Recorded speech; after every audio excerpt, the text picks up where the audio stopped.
प्यारे साथियों, इस माँ हिंदी चैनल पर राष्ट्रकवि मैथिली शरण गुप्त जी के प्रसिद्ध खंड काव्य पंचवटी का पाठ आप सुन रहे हैं। वैसे तो यह कविता बहुत ही लंबी है, पर आपकी सुविधा के लिए मैंने इसे 4 भागों में बांटा है और यह इसका चौथा और अंतिम भाग है।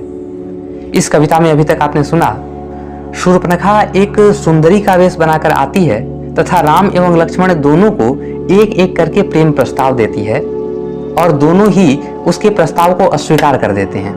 इस अपमान से शूर्पणखा तिलमिला उठती है और क्रोध के मारे वह सुंदरी से एक भयंकर राक्षसी में परिवर्तित हो जाती है। अब आगे की कथा गुप्त जी के शब्दों में। अग्रज और अनुज दोनों ने तनिक परस्पर अवलोका, प्रभु ने फिर सीता को रोका, लक्ष्मण ने उसको टोका। सीता संभल गई जो देखी रामचंद्र की मृदु मुस्कान, शूर्पणखा से बोले लक्ष्मण सावधान कर उसे सुजान।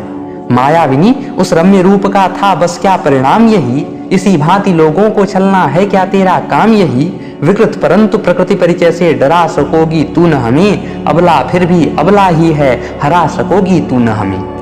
बाह्य सृष्टि सुंदरता है क्या भीतर से ऐसी ही हाय, जो हो समझ मुझे भी प्रस्तुत करता हूं मैं वही उपाय। कि तू न फिर छल सके किसी को मारूं तो क्या नारी जान, विकलांगी ही तुझे करूंगा जिससे छिप न सके पहचान।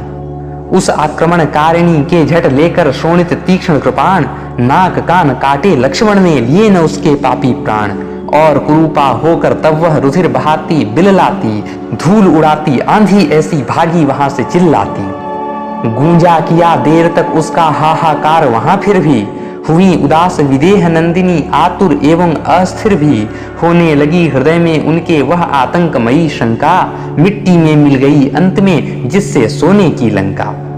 हुआ आज अपशकुन सवेरे कोई संकट हो नहा, कुशल करें करतार उन्होंने लेकर एक उसास कहा। लक्ष्मण ने समझाया उनको आर्य तुम निश्चंक रहो, इस अनुचर के रहते तुमको किसका डर है तुम ही कहो। नहीं विघ्न बाधाओं को हम स्वयं बुलाने जाते हैं, फिर भी यदि वे आ जाएं तो कभी नहीं घबराते हैं। मेरे मत में तो विपदाएं हैं प्राकृतिक परीक्षाएं, उनसे वही डरे कच्ची हूं जिनकी शिक्षा दीक्षाएं। कहा राम ने कि यह सत्य है सुख दुख सब हैं समयाधीन, सुख में कभी न गर्वित होवें और न दुख में होवे दीन। जब तक संकट आप न आवे तब तक उनसे डर माने, जब वे आ जावें तब उनसे डट कर शूर समर ठाने।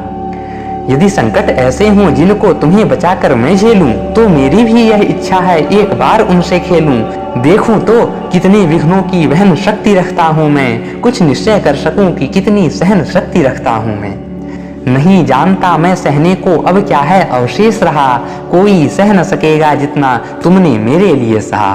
अरे तुम्हारे इस किंकर को कठिन नहीं कुछ भी सहना, असहनशील बना देता है किंतु तुम्हारा यह कहना। सीता कहने लगी कि ठहरो रहने दो इन बातों को, इच्छा तुम न करो सहने की आप आपदा घातों को। नहीं चाहिए हमें विभव बल अब न किसी को डाह रहे, बस अपनी जीवन धारा का यूं ही निवृत्त प्रवाह रहे।